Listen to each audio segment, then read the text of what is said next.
6 Best GPU for Fork Gaming in 2022. If you are looking for the best GPU for fork gaming in 2022, then you are at right place there. Watch this video till end and subscribe to the channel. We have also put links of products in the description. Make sure you have viewed it once. Let's start the video. Number 1. Nvidia RTX 3090. When it comes to 4K gaming, the RTX 3090 is bested only by its slightly faster counterpart, the RTX 3090 Ti, but because the 3090 can be found for closer to $1,500, sometimes even less, and the 3090 Ti starts around $1,800, it's hard to not recommend the 3090 instead. The 3090 is excellent not only for gaming at 4K but for creative applications too, thanks to its massive 24GB VRAM and raw power. The 3090 exists in the prosumer category, made for the kind of people who both work and play on the same PC, so it appeals to a pretty niche crowd. But it's hard to find a GPU that's suitable for both games and real work. Ultimately, the RTX 3090 is more gaming GPU than workstation GPU, as it uses GeForce drivers, not workstation drivers, which are perhaps artificially optimized better for certain applications. Furthermore, Nvidia halves the rate of Tensor Core operations on the 3090 because they don't want to cannibalize workstation and data center GPU. If you're only working, there are better options than the 3090. In our testing, we found that the 3090 averaged a frame rate of 61 FPS across several games tested at 4K and maximum or nearly maximum graphics settings. But if you don't like lowering quality settings, you're in luck. In select games, you can enable DLSS and get a higher frame rate without sacrificing any visual details. Unfortunately, DLSS is only available in around 200 titles, but thankfully many of those games are modern AA games where you'd need extra performance the most. Even with DLSS enabled, however,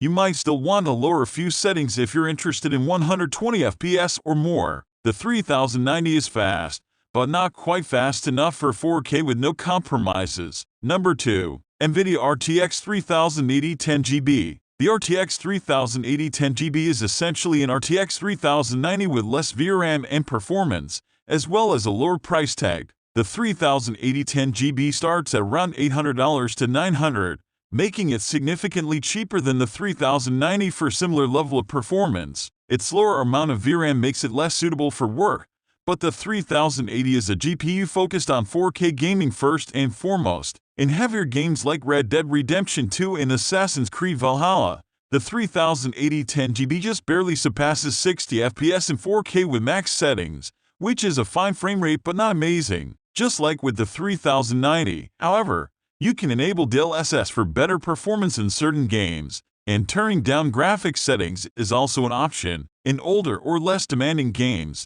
you can definitely expect better frame rates. In Battlefield V, the 3080 10GB hit 103 FPS, which is really good. The 3080 10GB is worse at ray tracing than the 3090, which means it's even less capable of ray tracing at 4K. Unfortunately, the 3090 and the 3090 Ti are really the only GPU that are capable enough for high frame rates at 4K with ray tracing enabled. You may notice that I've been specifying the amount of VRAM the 3080 has. Well, that's because there's actually a version of the 3080 with 12GB of VRAM and it's simply way too expensive. Now, the 12GB model does have more memory bandwidth and a few more cores, but most 3080 12GB cards start at around $1,100, making the extra performance hard to justify. Number 3. AMD RX 6900 XT. Although 4K isn't the most favorable resolution for AMD GPU, they are still plenty fast at this resolution. The 6900 XT in particular has quite a bit going for it. Its performance at 4K is excellent. It has plenty of VRAM at 16GB, and its price is relatively low. The price is the main reason why the 6900 XT is getting a recommendation here. At the time of writing, many 6900 XT are going for about $800 to $1,000, which is much less than its MSRP of $1,499. In our RX 6950 XT review, we found that the 6900 XT was actually a bit faster on average than the RTX 3090, at 78 FPS vs the 3090's 75 FPS across 5 games. However, this does not factor in ray tracing, where the 6900 XT is much slower. To be clear, neither GPU made the game comfortably playable, but this was at maximum quality settings, and it's definitely possible to drop some of those in order for things to play more smoothly. Although AMD GPU can't use DLSS, AMD does have its own upscaling technology called FSR, but it's not perfect. Most games that have FSR use the original 1.0 version, which has poor visual quality. The newer and better FSR 2.0 looks almost as good as DLSS, but it's not in very many games. More and more games are adding FSR 2.0 support, but at the moment DLSS is better. The 6900 XT is extremely compelling for someone who doesn't see themselves enabling ray tracing or using exclusive features like DLSS on an Nvidia GPU. It has a great price-to-performance ratio, and AMD can definitely improve on FSR in the near future. Number 4. AMD RTX 6800 XT. If you want to play at 4K with a frame rate close to 144 FPS, ray tracing is right out the window, which means AMD GPU are a great option thanks to their good performance with ray tracing turned off and the lower price that AMD GPU tend to have in the current market. The 6800 XT can be found for around $700 to $800, making it relatively cheap for a GPU intended for 4K gaming. In a recent review, TechSpot found that the 6800 XT achieved 7 TIFs on average across 12 games at 4K and max quality settings, while the 3080 10GB achieved 72 FPS, an excellent result for the 6800 XT. That's not 144 FPS, which means in many games you will have to turn down some graphics settings to hit 144 FPS. But you would have to do that even if you had a 3090 Ti or a 6950 XT.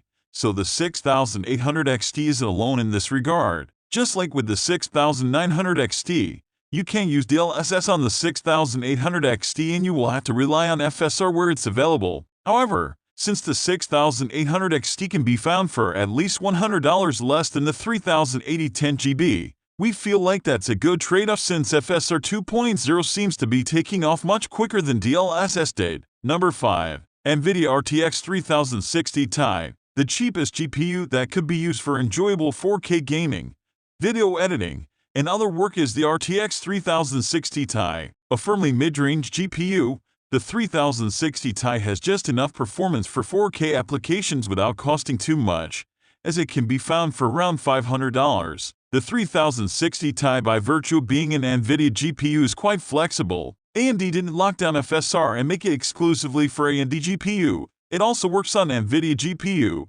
Because some games might only have DLSS or FSR, the 3060 Ti is in a good position to take advantage of both upscaling technologies in order to boost its performance in 4K gaming. This is the main reason why we opted for the 3060 Ti instead of the similarly priced RTX 6700 XT. In professional applications, the 3060 Ti will lag behind other Nvidia GPU but is still ahead of other AMD GPU. In Pewdit Systems DaVinci Resolve benchmark, the RTX 3060 Ti was even faster than the RTX 6900 XT. However, the 3060 Ti only has 8GB of VRAM, and although that's plenty for games, it might not be enough for some creative applications. The RTX 3060 actually has more VRAM at 12GB, but the GPU itself is much slower, so we can't really recommend it for 4K. The RTX 3060 Ti also supports ray tracing, although it is out of the question at 4K. The 3060 Ti struggles to hit 60 FPS at 1080p in a ray-traced game,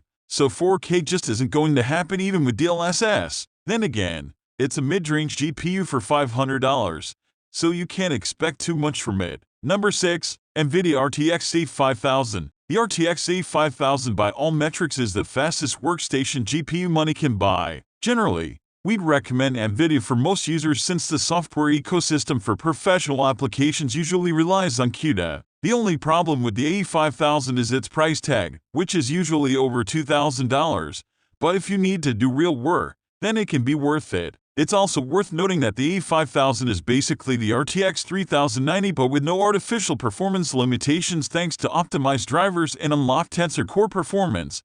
So if you need better workstation performance more than better gaming performance, the A5000 is the way to go. If you can't justify spending that kind of money for the A5000, then we recommend the A40, which is significantly slower and with only 16GB of VRAM. but is also much cheaper at about $1,100. There's also the A5000, which is even slower and has even less VRAM at 12 GB but retails for around $600 to $700. Or, if you have an even larger budget, you could try the RTX A6000. This GPU has the same amount of cores as the RTX 3090 type but has twice the VRAM at 48 GB. It also costs like $5,000. It won't perform much better than an A5000 unless that extra 24 GB of VRAM is going to see any use. However, AMD does have a competing line of workstation GPU, but because CUDA is so ingrained into the kind of software you want a workstation GPU for, there are many applications where AMD is competitive with Nvidia. If you want to use AMD, you'll have to figure out whether or not that's a good idea depending on what applications you use. So, hope you enjoyed our video and subscribe to the channel. We have also put links to description, make sure you have check it out. We will be right there in next video. Take care, bye.